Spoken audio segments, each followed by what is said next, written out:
Монгол улсын үндсэн хуульд оруулах нэмэлт өөрчлөлтийн төсөл.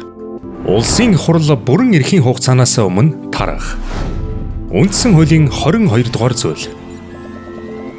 Улсын хурал бүрэн эрхийн хэрэгжүүлэх боломжгүй гэж нийт гишүүний 3/2-оос доош хүн үзэж, эсвэл мөнхүү шалтгаанаар ерөнхийлөгч улсын хурлын даргатай зөвшөлдсөж санал болгосон бол улсын хурлын нийт гишүүний 3/2-оос доош хүн саналаар өөрөө тарах шийдвэр гаргаж болно. Ерөнхийлөгч үндсэн хуулийн 39-р зүйлийн 2 дахь хэсэг заасны дагуу ерөнхий сайдыг томилох саналыг улсын хуралд анх оруулснаас хойш 45 хоногийн дотор, эсвэл үндсэн хуулийн 43 дугаар зүйлийн 1 дахь хэсэг заасны дагуу ерөнхий сайдыг огцруулснаас түүнчлэн 44 дугаар зүйлийн 2 дахь хэсэг заасны дагуу ерөнхий сайдыг огцорсон тооцсноос хойш 30 хоногийн дотор улсын хурал ерөнхий сайдыг томилоогүй бол ерөнхийлөгч улсын хурлыг тараах шийдвэр гаргана.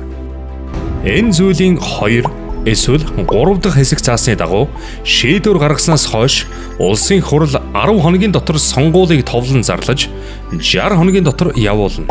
Шинэ сонгогдсон гишүүд тангараг өргөтөл улсын хурал бүрэн эрхээ хадгална. Монгол улсын үндсэн хууль.